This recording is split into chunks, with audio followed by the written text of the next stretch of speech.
ഞായറാഴ്ചയൊക്കെ അല്ലേ ബീച്ചിൽ പോയി ഒരു ചായ അടിയായിരിച്ച് കണ്ടു പോയതാ. പോയി നോക്കുമ്പോൾ ഇരിക്കാൻ സ്ഥലമല്ല, അവിടെ ഫുൾ ഫുഡ് വേസ്റ്റ്. പ്രായമായ ആളുകളൊക്കെ നിന്നിട്ടാണ് ചായ കുടിക്കുന്നത് ഫാമിലിൻ്റെ കൂടെ ബീച്ചിലേക്ക് വന്നിട്ട്. അതുപോലെ വേസ്റ്റ് ബിൻ ആവട്ടെ ഫുൾ കാലി, ആരും വേസ്റ്റ് ബിന്നിൽ ഇടുന്നില്ല. എടാ, ഇതാണോ കേരളത്തിലെ ജനങ്ങളുടെ സിവിക് സെൻസ്? അധികാരികളുടെ മൂക്കിന് തുമ്പത്തായിട്ട് വരും.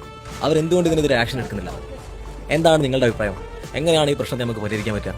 അധികാരികളുടെ മൂക്കിന്റെ തുമ്പത്താണെങ്കിലും അവരിനി എന്ത് ആക്ഷനാണ് എടുക്കേണ്ടത്? അവർക്ക് ചെയ്യാൻ പറ്റുന്ന കാര്യമാണ് വേസ്റ്റ് ബിന്ന് കൃത്യമായിട്ട് ഓരോ സ്ഥലങ്ങളിൽ കൊണ്ട് വെക്കുക എന്നുള്ളത്.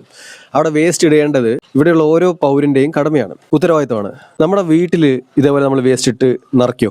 ഫുഡിന്റെ വേസ്റ്റ് ഇടുമോ? പ്ലാസ്റ്റിക് കുപ്പികൾ ഇങ്ങനെ നിരത്തിയിടുമോ? നമ്മുടെ വീട് നമ്മൾ വൃത്തിയായിട്ടല്ലേ സൂക്ഷിക്കുക? നമ്മുടെ നാടും നമ്മുടെ വീടല്ലേ? ആ ബോധം നമുക്കുണ്ടോ? നോർത്ത് ഇന്ത്യയിലുള്ള ആളുകൾക്ക് സിവിക് സെൻസ് ഇല്ല എന്ന് മലയാളികൾ പറയും. നമ്മുടെ സിവിക് സെൻസ് എവിടെയാണ് നിൽക്കുന്നത്? ഇതൊക്കെ സ്കൂൾ തലത്തിൽ നിന്ന് തന്നെ കുട്ടികളെ പഠിപ്പിക്കുകയാണെങ്കിലും, കഴിഞ്ഞ തലമുറയെ നോക്കണ്ട, വരും തലമുറയിലുള്ളവരെങ്കിലും അത്യാവശ്യം ബോധമുള്ളവരായി മാറും. ഒരു കാര്യം കൂടി ഉള്ളൂ, നമ്മൾ നന്നാവാതെ നമ്മുടെ നാട് നന്നാവില്ല.